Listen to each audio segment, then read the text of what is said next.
My name is Robby Peters, co-founder of PeopleTech Partners. And yeah, give you a little bit of background on kind of the story and how this all came together. So for me, this has really been about an 8-year journey pulling this all together. So I actually don't come with an HR background by trade per se, but I was building and helping firms that were consulting for HR leaders. So I started my people career, I would call it, about 8 years ago, working for a company called Mitchell Lake that did a lot of recruitment for high growth tech companies. And for the last 6 years, I've been employed by a company called Sequoia Consulting Group, which helps a lot of companies with their benefits, 401k, commercial insurance. And both of those jobs have been really focused around helping companies that are in fast growth tech environments with those solutions. And my main buyer was the HR leader. And so for me, I kind of made a decision, 8 years ago that I wanted to enjoy my life and not be a guy that was cold call sales all day, right? I just didn't want to sit there at the phone, and I wanted to figure out a way to add value. So what I realized was early days, I would go meet all these great people at all these innovative companies, HR leaders, and I asked them, who do you kind of network with? Who do you talk to? And I saw that there wasn't really a community yet built for this group, and I wanted to be kind of, I saw that was an idea because a lot of them were going to these larger conferences and exhibitions for, let's call it, enterprise companies with 1,000-person HR teams. It was really a lot of compliance and administration driven. And like what I saw was this opportunity where you got these strategic people leaders that were like, yeah, that's important, but like we want to be much more there to impact the way our managers are trained or how they're built, or building feedback and learning channels for people using data, right, to actually make a business case as opposed to just kind of there as HR and really kind of like change the way it was built. So I started co-founded this group. That was called HR 2.0, and it was kind of like, I hope this will be like a successful first event. I brought on a couple heads of HR, and the cool thing is that they're all here today at the conference, and I've known them for a long time. But I brought them together to basically on this panel of companies that have scaled from 50 to 200 the year before, and just to be really innovative and talk. And I was like, I hope that we get 30 people to show up to this thing. To me, that was going to be a success. And the first event we did, we actually drove over 200 people to come. We had the heads of HR of companies like Pinterest and Eventbrite and Square, and I was like, like we're really on to something here, and people really enjoyed that. So I'm like, I'm never going to let that go. For me, for quite some time, it was an awesome way for me to build business opportunities to then work with on the consulting side. Then I really started to get this passion around like, hey, like there's more than that here. There was such an energy with this group that was really trying to change the way people were working. There were so many things broken about the traditional workforce that they were out there trying to execute across. And so I just really got a big passion in this, right? So, long story short, on the event side, I've probably done now over 500 events over the last 8 years, bringing together HR leaders. Some very big, like conferences that we're here at today. Other ones are, smaller focus group dinners with 20 people there, but really diving deep on a certain topic. And overdoing that, I think about 5 years ago is where I really started to see this opportunity to build PeopleTech. So that's really where PeopleTech started to come into the fold, because people will be like, hey, we're having all these great, conversations about things that how are HR leaders, being more strategic. And then when we go back to our company to actually do that, right, we're sitting there and we're like, the technology we have right now, we can't do anything with it. It's a place to input data. It's not agile. It doesn't build into the workflow. The integrations aren't there. The reporting isn't there. And so I was like, like there's an issue here. And we were seeing that. And that's why, truthfully, the first real company I saw coming into this space, I would call it kind of, this was about 5 years ago. You saw companies like Culture Amp and Reflective and Lever and some of these companies. And they started coming, those CEOs, to my events because at that time they wanted to get access to these HR leaders. I started talking closely to some of them about what they were doing. And I was like, like you're actually solving real problems. You're not just like a vendor. You're actually coming to try and like build the way something's different. So my first engagement was really working and going deep with Reflective. I became an equity advisor in the company. I also became an early investor in the company. And my pitch to Reflective and Rajiv was a lot around like, how do we work together so we can build an awesome product? Because I had been working with these HR leaders for so long, I knew it wasn't just about, big, marketing budgets, like blowing things out. Like if you didn't have the right product, it could get out there fast, like because word of mouth. But like if you were messing people over, like that was going to be seen quickly. So really helped them build and got very close to helping them build their first 20 to 30 customers. Saw the success of having all these different feedback channels and how they were doing that. Started to then do some more consulting with a couple other companies, and all of a sudden the influx of companies started to get crazy. Like I was seeing so many companies every day, and it wasn't just around performance or learning and development or recruiting, right? But it was also around like, how do I take care of my employees' mental health, right? How do I take care of their financial well-being? How do I create a more diverse and inclusive culture? And all of these different things were being built tools upon how they could do that. And so I saw this opportunity, and that's where Kara and I, who had done a lot of work together around around kind of consulting some of these early stage companies. We had done a lot of events. I did a lot of events. She had actually built this huge online community where a lot of HR leaders were talking. It was kind of the perfect combination where we were just like, let's trial this and really try to build something that's more scalable and sustainable. And, to this date, I mean, it just continues to evolve over about 3 years where, to date, we've probably looked at close to 400 companies in the space, and we've dove deep with about 36 or so that we've put through kind of an intensive program where they get to meet.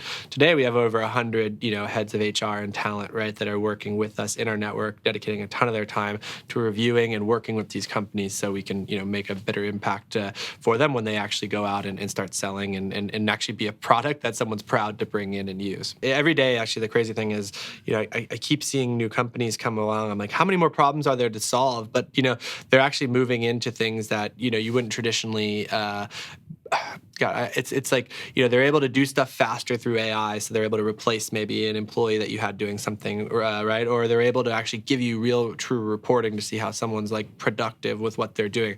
Or, I think there's also this huge trend of like, companies just being the employee looking at them to say, hey, you need to take care of our overall health. It doesn't mean they have to go spend all this more money or they're bringing in more noise to the employee. Like the employee is going outside of them to try and find a mental health solution, right? So we've worked with this amazing company called Spring Health. And, I got so drawn to them because, I actually have a close background in insurance. I know how hard it is to go out and actually get a therapist, right? The company's already paying for that through their insurance, but it takes a long time. It's super expensive. There's so many issues, right, with how an employee interacts with that it becomes a horrible experience, which then also hurts productivity, right? And so when you get a company like a Spring Health that really has this amazing assessment tool, it helps you get connected to the right people, actually can do it digitally. It actually brings down the cost to the company of what they're paying for someone to go see a therapist, and it does it so much better, so much faster, right? And it allows them to have that much more of an impact, so they're a more impactful employee, right? So that's just an example of a company that I think is doing some really, really interesting things. And I think it's a real tale towards like how these companies are, not just like, hey, we're adding another thing to the company. They're actually like coming in and they're a tool, right, that is going to help employee experience and also decrease cost for employees on a payment they're already doing. Plus, it's going to give you an ROI that you can actually understand, right, and you can bring back and you can say, oh, wow, I had 40% of my population that was having some of these issues, and they were going and doing this, and they were wasting this many hours of their time doing it, and they weren't going down the right channels, and they were being frustrated, and they were spending a lot of money. Now I'm able to do that seamlessly. I'm able to get the reporting. They're much happier. I mean, it's pretty crazy what you're able to do. The majority of the folks that we're working with are that head of HR or talent from, usually these fast growth tech companies, I'd call it 100 to 5,000 person employee companies, why I think it's kind of gone that way. A lot of them are working in innovative companies themselves that are scaling quickly and trying to reinvent the way people work. So these tools are obviously, useful for them as they're trying to be more agile. The head of HR and talent, I think, again, at these companies, they're really seeing that, like, if you don't build a good culture, if you don't have a great kind of employee experience, I mean, those companies themselves are competitive and your employees are going to be leaving, right? So there is really important that you have all the proper tools in place. You have, all of the proper way to communicate it with employees. They just see so much value in what that's happening. And they're also themselves coming from just very unique backgrounds, which are trying to be strategic. And, they themselves believe, look, you've got product, which is important. Like, you can't have business without a product or something to sell. But the other big line, right, is your people. And if you can get your people working a lot more efficiently, I think they can, produce product product faster and be a much happier culture, and that comes out in the product that they're building too. So I think that's been a real reason that they've trended towards working with us, because they're looking for the ways to be cutting edge. They want to give back too. They understand, kind of what's being looked for. So so the typical person is usually a head of HR or talent within kind of this 200 to 5,000 person company that wants to be innovative in their job and is seeing themselves as being much more of a strategic leader. They're all demanding, I want to be represented and reporting into the CEO. And if the CEO doesn't want to work directly with me and they want to put me into finance or do something else, it's probably not the right company for me to be at, right? So they want to be strategic. They want to be at the executive table. They want to be reporting to the CEO, and these tools are allowing these leaders to be able to bring truthful data, right? They can actually look and say, look, this person, specifically, right, like has really stopped being communicative on these different channels, right? Like they seem to be checking out. They're not, coming to these meetings. They're not doing these different things, right? Oh, that could be a trigger to leave. Or, it used to take us, I think we talked to Kevin earlier today, take us 3 months to hire someone. Now we can do it in 4 weeks, and we can show you exactly how that was done. How many people were reached out to? How do we get rid of the inefficiencies?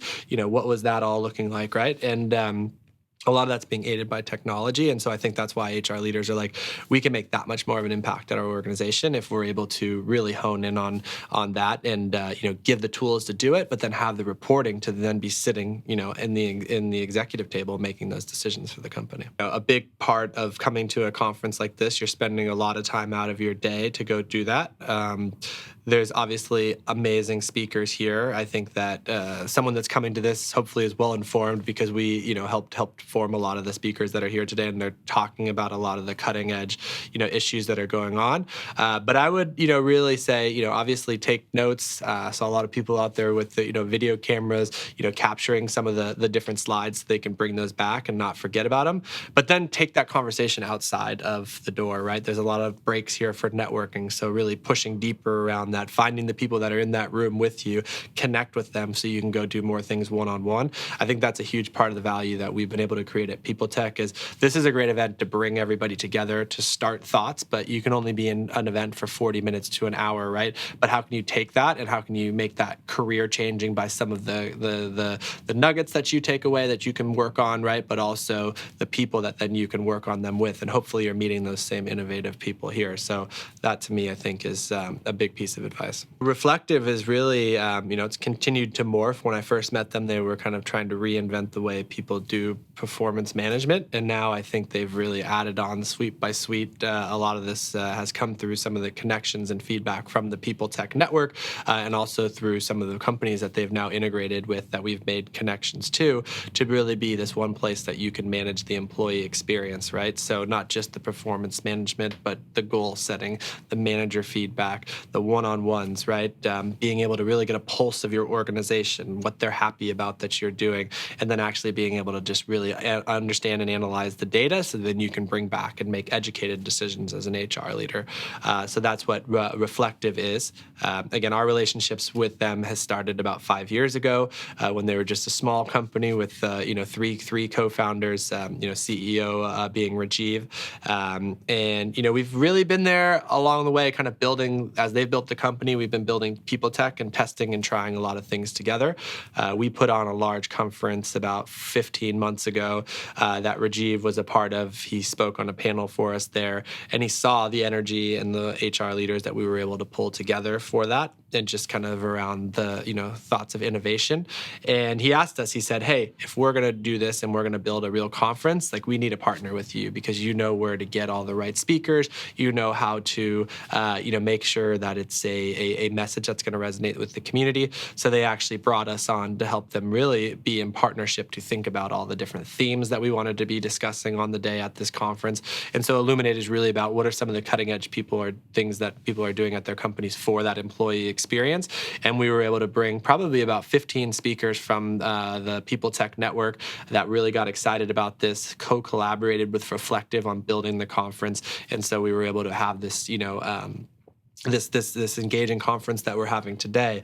One other thing I think, just to state to that I think is really interesting, and the reason I love what we're doing so much at PeopleTech, is I really view what we're doing as we're just building a great platform, and we're bringing together an awesome network to allow people to get the most out of it with what they want to. So, for us, like being able to put this together, we just ask the people what they want, right? Like, what are the HR leaders that are part of our community? Like, what would you want to come to? And oh, by the way, would you want to help us put that together?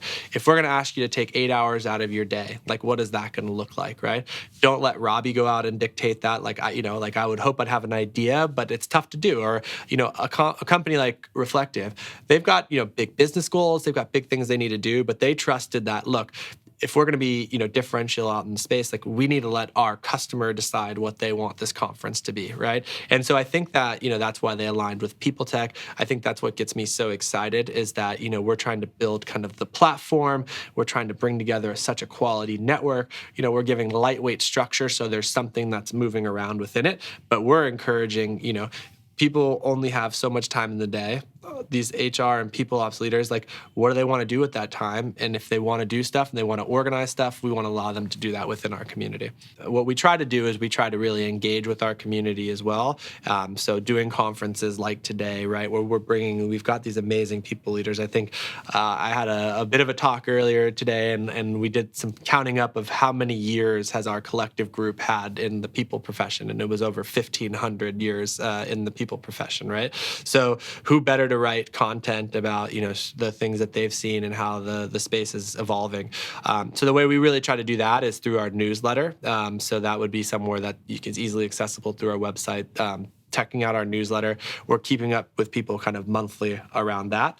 And we're also, again, from that is where we announce all the different events we do, all the different speaking things we do. The other thing that we really try to do innovatively on our newsletter is do case studies for companies, right? So bringing, and within all things we're doing, it's not us just saying, hey, you should go check out Spring Health or shift.org or whatever it might be. It's saying, hey, does the people leader at Slack enjoy using this tool? Yes, no. Like, if they do you want to talk about that experience? So having the people leader at Slack come and talk about, why did they look at this company? What was the need they had at Slack, right? When they brought it in, what were the challenges they were trying to solve for? Did it work? What was the ROI? So again, like anything we're doing, I think that the reason that we've been successful and driven an audience is because we're connecting the end user, the people leader, to talk about why they use something and if they liked it or they didn't. And if they didn't like it, then you'll know about it, right? And if they did and they were there to collaborate and help build that company, I think that's something that we want to then put out to the larger public. Because again, another question I asked today was, how many people get here pinged from 5+ companies a week that are trying to change the way they're working?